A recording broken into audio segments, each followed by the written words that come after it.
नमस्कार दोस्तों, आज है हमारी साइकिल यात्रा का 57वां दिन और आज का दिन बेहद खास है दोस्तों, क्योंकि हम जूनागढ़ से जा रहे हैं सोमनाथ ज्योतिर्लिंग के दर्शन करने।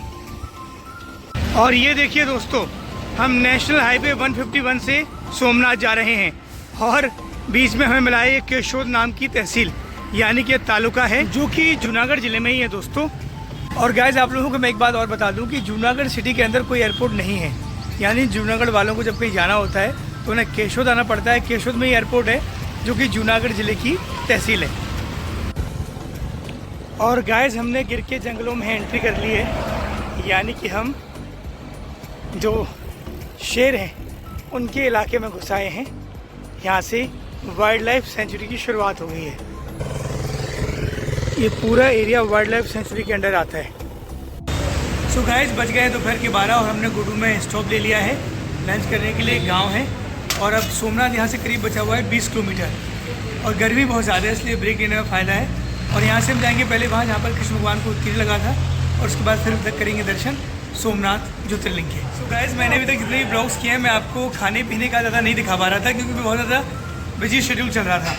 सो आज मैं आपको दिखाता हूँ गुजराती थाली की वो किस तरीके से होती है। तो गाइस, ये देखिए कितना सारा खाना हम खाने वाले हैं। ये देखिए सलाद है, ये इसे आप पापड़ कह सकते हैं, हमारे यहाँ से पुंगे कहते हैं।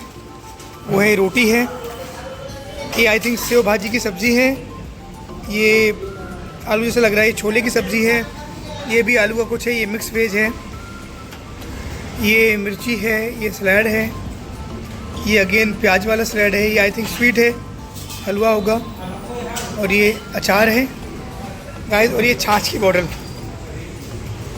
सो गाइस, इतना सारा खाना हम खाने वाले हैं।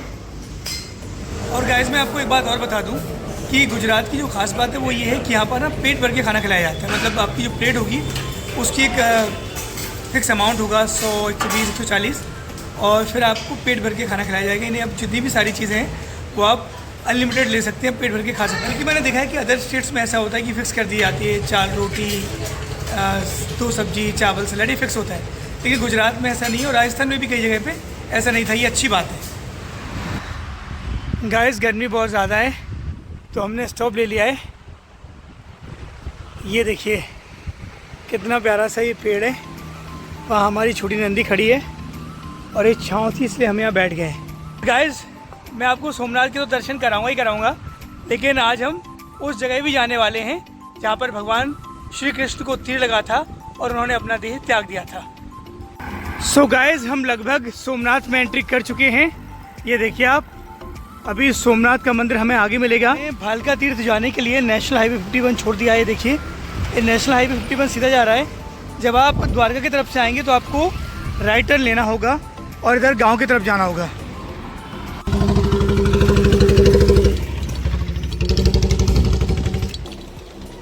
गाइस, मथुरा में भगवान श्री कृष्ण की जन्मभूमि देखना और द्वारका में उनका शासन देखना, और अब जहां उन्होंने प्राण त्यागे थे सोमनाथ में वो जगह देखना, दोस्तों ये अपने आप में कितना अद्भुत है मैं आपको बयान नहीं कर सकता।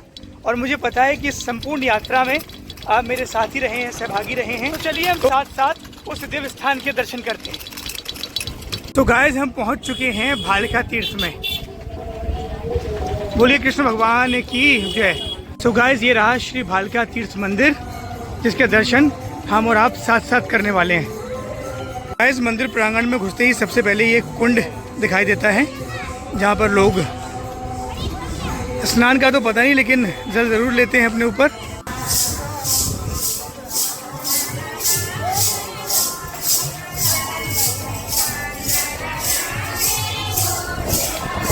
ये देखिए गाइस, ये है वो मेन मंदिर जहाँ पर उन्हें तीर लगाते हैं। गाइस, मैं आपको बता दूं कि भगवान श्री कृष्ण पीपल के पेड़ के नीचे विश्राम कर रहे थे, तभी जरा नाम के बहेलिये ने उन्हें तीर मारा और इसी जगह पर उन्हें तीर लगा था।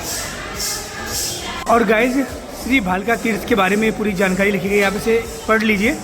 ये देखिए गाइस, ये भगवान श्री कृष्ण हैं और उनके बाएँ पैर का तलवा दिख रहा है जहाँ पर उन्हें तीर लगा था। और ये जरा नाम का बहेलिया, जो कि जब उसे पता चला कि उसने भगवान श्री कृष्ण पर तीर चला दिया है तो माफ़ी की मुद्रा में। और इसको लेकर एक कहानी ये भी है दोस्तों कि त्रेता युग में भगवान राम ने बाली को चुपके तीर मारा था, जिससे मृत्यु हो गई थी। तो द्वापर युग में उसी बाली ने ज़रा नाम के बहेलिये का रूप धारण किया और भगवान राम के अवतार थे श्री कृष्ण। तो जैसा त्रेता युग में हुआ था, ठीक उल्टा उसका द्वापर युग में भगवान श्री कृष्ण की ने एक लीला रचाई और ऐसी लीला फिर घटित हुई। सो गाइस, कर लिए हैं प्रभु श्री कृष्ण के उस अवतार के दर्शन जहाँ पर उन्हें तीर लगा था। और अब सोमनाथ से आगे गीता मंदिर है, यानी कि सोमनाथ से 1 किलोमीटर, सोमनाथ जो मंदिर है उससे आगे 1 किलोमीटर आगे गीता मंदिर है। तो यहाँ की पंडित जी ने हमें बताया कि वहाँ पर उन्होंने प्राण त्यागी थे, तो वो मंदिर मैं आपको दिखाने वाला हूँ उसके बाद में। तो गाइस, मंदिर परिसर में ही ये बड़ा सा शिवलिंग बना हुआ है और कुछ इस तरह का पार्क है जहाँ पर लोग बैठ सकते हैं, भ्रमण कर सकते हैं। तो एक अच्छी खासी खुली जगह है। और गाइस ये देखिए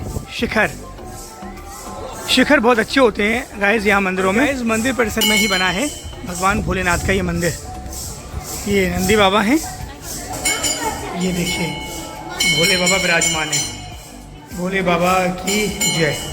और दोस्तों, अब हम वो जगह देखने वाले हैं जहाँ से भगवान श्री कृष्ण को ज़रा नाम के बहेलिये ने तीर मारा था। उस जगह को कहते हैं बाणगंगा। और गाइस ये देखिए हम बाणगंगा की तरफ जा रहे हैं जहाँ से ज़रा नाम के बहेलिये ने भगवान श्री कृष्ण को तीर मारा था। और ये देखिए समंदर दिखाई देना शुरू हो गया है। सो गाइस ये देखिए हम पहुँच गए बाणगंगा और ये श्री बाणेश्वर महादेव जी का मंदिर है। गाइस मैं आपको बता दूं कि यहाँ की जो रोड की डिस्टेंस है वो भालिका तीर्थ से करीब 2 किलोमीटर है। और जो एरियल डिस्टेंस अगर यहाँ से नापी जाए, जो कि यहाँ के जो स्थानीय लोग हैं वो बता रहे हैं, वो करीब 1 किलोमीटर बैठती है।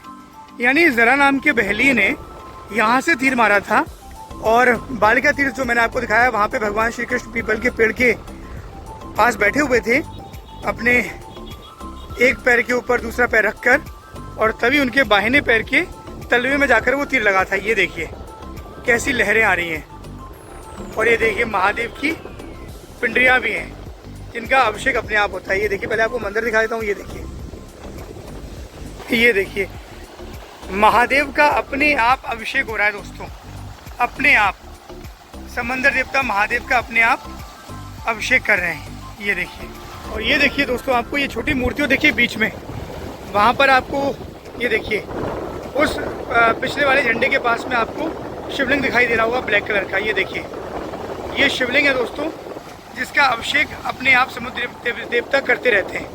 कभी समंदर का पानी जब वापस जाता होगा तो पूर्ण शिवलिंग के दर्शन होते होंगे। और अभी देखिए शिवलिंग के ऊपरी हिस्से के दर्शन हम कर पा रहे हैं। और गाइस शाम के बज गए हैं 7:30 और ये देखिए हम कोस्टल लाइन पे चल रहे हैं। बाणगंगा के बाद देखिए सामने, देखिए वो आपको सोमनाथ का मंदिर नज़र आ रहा होगा।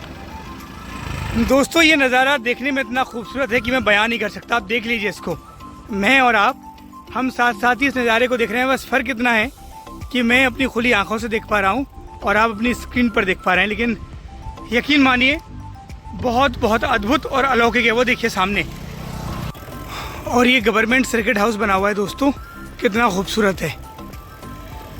और वो सामने सोमनाथ ज्योतिर्लिंग। सो गाइस ये देखिए दर्शन कर लीजिए। हम लोग पीछे की तरफ से आ गए जहाँ पर ये मोहल्ला है, और अभी हम जाएंगे सीधे गीता मंदिर और उसके बाद फिर फ्रंट गेट से जाके आपको दर्शन कराएंगे सोमनाथ बाबा के। ये रहा श्री त्रिवेणी संगम घाट और रात के 7:45 बज चुके हैं और अब यहाँ से सीधा रास्ता जा रहा है गीता मंदिर के लिए। दोस्तों आपको बता दें कि सबसे आखिर में गीता मंदिर ही है और उसके बाद फिर ये रास्ता ख़त्म हो जाता है। सो गाइज फाइनली हम पहुँच चुके हैं उस जगह जहाँ पर प्रभु श्री कृष्ण ने अपने प्राण त्यागे थे। इसे गीता मंदिर कहते हैं और ये सोमनाथ के बाद आगे ये बिल्कुल आखिरी मंदिर है। गाइज ये है गीता मंदिर जहाँ पर प्रभु श्री कृष्ण की ये मूर्ति स्थापित की गई है और आगे चरण पादुका है जहाँ पर प्रभु ने प्राण त्यागे थे, वो आपको दिखाते हैं। और गाइज अब हम जा रहे हैं उस मंदिर की तरफ, उस स्थान की तरफ जहाँ पर प्रभु ने अपना देह त्यागा था। सो दोस्तों हम आ गए श्री कृष्ण चरण पादुका मंदिर में और यही वो स्थान है जहाँ पर प्रभु श्री कृष्ण ने अपना देह त्याग दिया था। यानी जब उन्हें भालिका तीर्थ में तीर लगा ज़रा नाम के बहेलिये से, तो वो चलते चलते किसी तरह से यहाँ तक आए और उसके बाद कहा जाता है स्थानीय लोगों के मुताबिक और प्राचीन कथाओं के अनुसार कि यहीं पे फिर उन्होंने प्राण त्यागे थे। हम ये हर हर महादेव दोस्तों, और आज के ब्लॉग में इतना ही, क्योंकि अब मैं जो अगला ब्लॉग लेकर आऊँगा वो स्पेशल लेकर आऊँगा सोमनाथ मंदिर और उसके इतिहास पर। इसलिए मैंने आपको सोमनाथ मंदिर के दर्शन आज से बाहर से कराएं। तो दोस्तों लाइक कीजिए, सब्सक्राइब कीजिए, शेयर करते रहिए और ऐसे ही हम इंडिया को साथ साथ में एक्सप्लोर करते रहेंगे। नमस्कार।